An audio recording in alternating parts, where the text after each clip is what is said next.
From the time I was a kid, growing up, I invested a lot of time in studying wars, from the ancient wars that happened before the 18th century, all the way up to the 19th century, World War One, World War Two, and that was about it.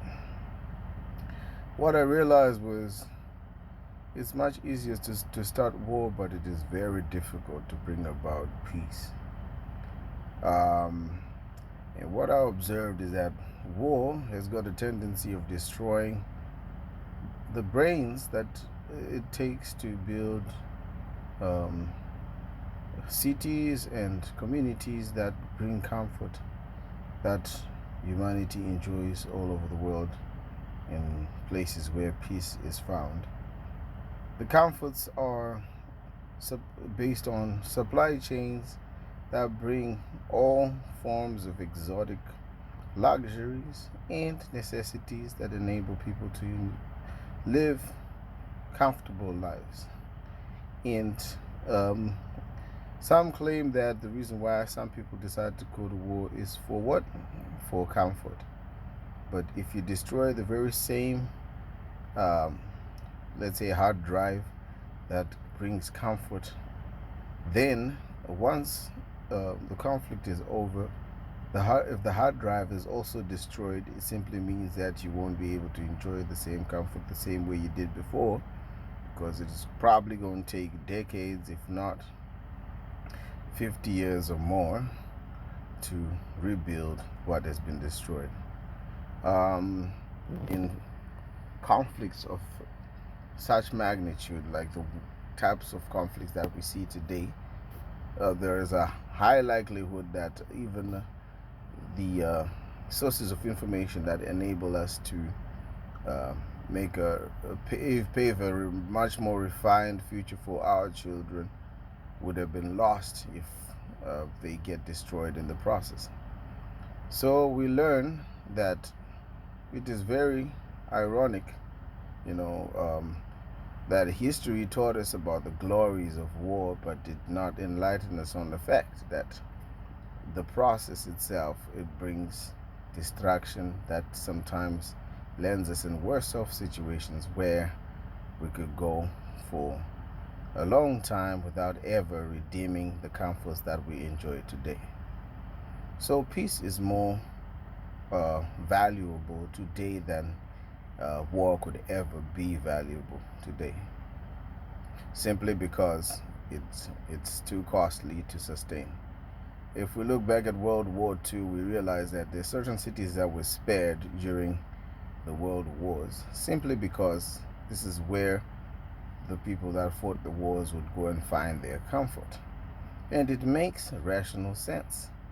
Why? Because they consist of mainframes that sustain comfort, right, in the event that people decide to put an end to it. We look at cities like Paris in World War II, it was spared. We look at cities like Mariupol, it was spared again.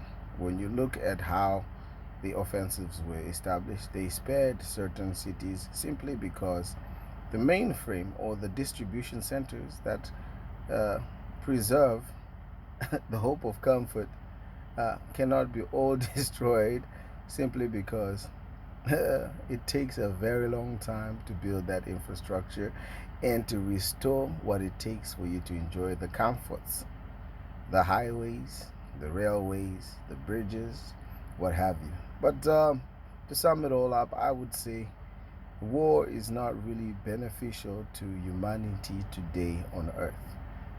I think it's about time humanity had a better way of solving conflict. Why? Because the cost in brain drain. We invest the most refined brains in solving conflicts that are not even worth the refined minds that we invest towards pursuing war. So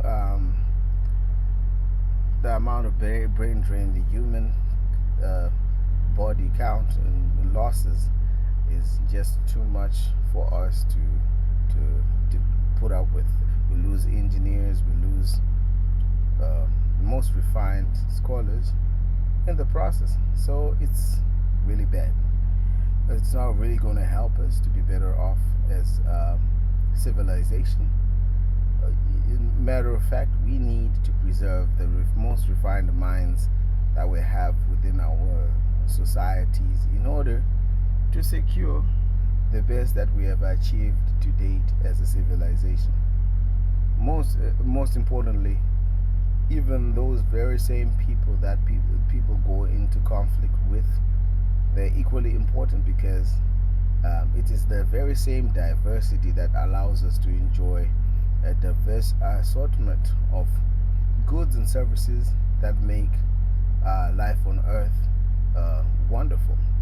So, in pursuit of harmony, I would say humanity needs to find a bridge that that that creates harmony and solves the conflict that we are perpetually witnessing on a daily basis on the international platform, which simply means we are able to identify and relate to diversity in its true sense and accommodate uh, communities that are different from each other culturally or morally, and learn to coexist with each other with our prevailing differences without interfering with each other to a capacity that leads to hard conflict or hard punitive measures like war that result in the loss of all the good things that we have achieved up to date from the 19th to the 21st century. I think that's about it. We need to preserve peace because it is much easier to start war than it is to bring about peace. Some people have to go to extended lengths to secure peace. So before it goes out of hand, I think it's about time we started pursuing peace today. Peace on earth. And love you all.